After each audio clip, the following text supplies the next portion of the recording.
welcome to Slinkard Party of 4. This is Mindy. Thank you for joining us today.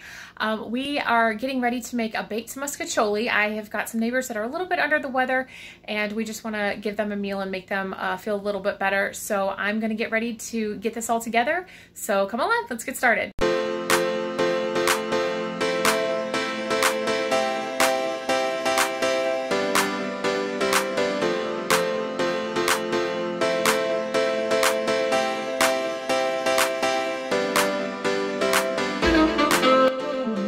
The very first thing you want to do is get a pot of hot boiling water, and you're going to put your Mostaccioli in. Now, everybody's probably asking, what is Mostaccioli? I've never heard of baked Mostaccioli. It's actually a St. Louis dish that I learned from up there, and Mostaccioli is the same thing as a penne noodle, and if you can't find Mostaccioli, use penne. The only difference between a Mostaccioli noodle and a penne noodle is that a penne noodle has ridges on it, and a Mostaccioli noodle is smooth. That's the only difference. So, very first thing I'm going to do, I oiled and salted my water. Gonna throw in that Mostaccioli or penne. Give it a good little toss about. And you want to cook this al dente because you are going to put it in the oven just enough to let the cheese melt. So for like 20 minutes you're going to put it in the oven. So you want to do it just a minute or two under what the recommendation is. We're going to cook this for about 9 minutes. Okay? All right, now to get started on our meat sauce. So I buy my meat in bulk, and then when I get it, I put it in freezer bags, but I put it, so this is solid frozen, literally just pulled this out of the freezer. So I put them in bags and then I roll them out nice and thin, and you're gonna watch how quickly this is gonna cook up. I'm just gonna kind of tear open my bag. Put it in here, put my meat heat to medium high, got my little masher here that I absolutely love, but we're going to let this get thawed down a little bit. In my world, there are no meats that is ever made without Worcestershire sauce or Worcestershire, however you say that. So there's always a healthy dosing of that. I'm going to put some pepper in. Always a healthy dose of garlic. See, I don't even buy the little ones. It's got to be the big one. Love Sam's. So, already smells so good.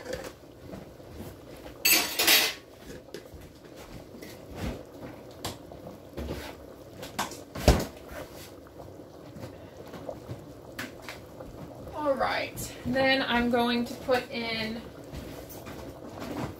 some onion powder and a little bit of parsley.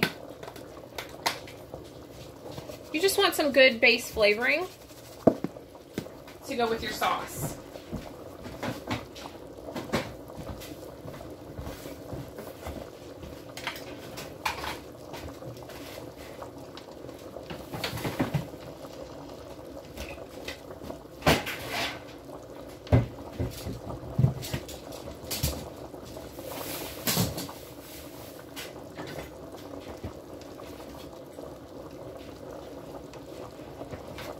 Alright, so that's going to get cooking up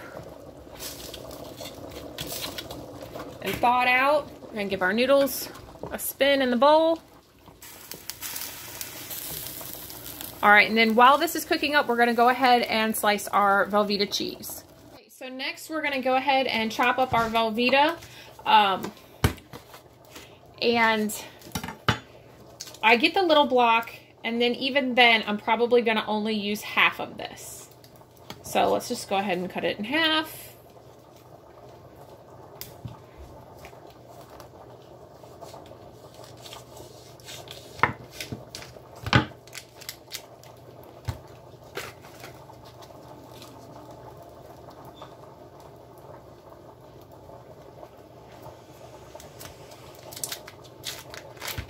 And we're just going to cube this up to be able to put it into our pan for dinner.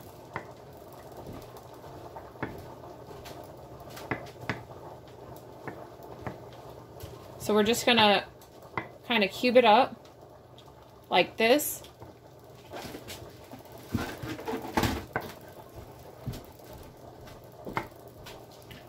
And then we're going to layer this in with our meat and pasta sauce, and we will bake it for about 20 minutes, and then when it comes out of the oven, we're going to take a big spoon and we're just going to kind of mix it so that it kind of all melts straight through and evenly incorporates itself into the dish. So I'm just going to finish cubing this up so it's ready to go when I'm ready to layer my meal.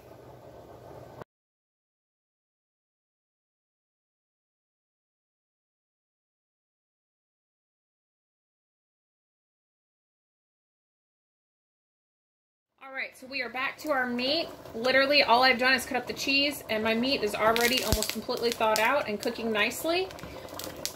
That is one of the benefits of freezing your meat so thin. I literally pulled that out, rock hard frozen, and my oven isn't even done preheating. My noodles are not done yet. You can hear them boiling over there, and my meat is already almost cooked. So I'm just going to keep cooking this down, mashing it up with my wonderful masher, getting all those flavors nicely incorporated into this.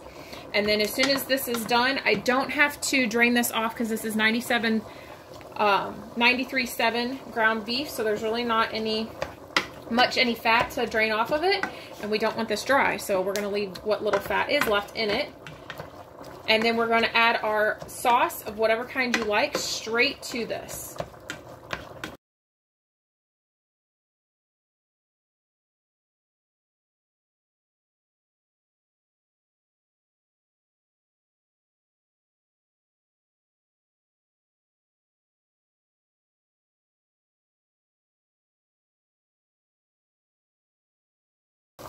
Now I'm just adding 1 can of sauce. I use Hunt's 4 cheese.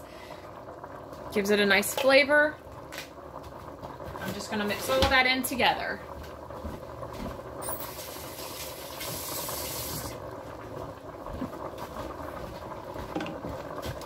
I turned on my heat, just kind of let that simmer together.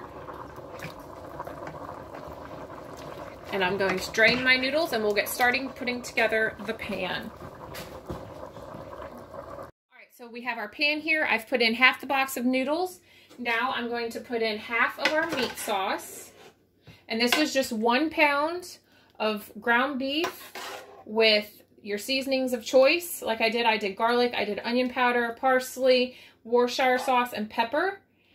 And then I did 1 jar of whatever sauce you like. So there's some meat sauce there. All right. And then I'm going to go ahead and add in my Velveeta cheese. And of course you can put in as little or as much as you want. Just make sure that once you bake this, before you serve it, you want to go ahead and stir it up really good so it takes all that cheese and melts it down in there nice and evenly. So you've got a good cheese melt throughout the whole meal. All right, that looks good. Now I'm going to go ahead and finish off my noodles on top of that.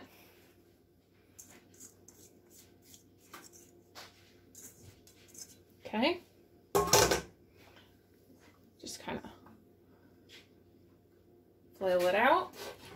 And then I'm going to add the rest of my sauce. Just like that.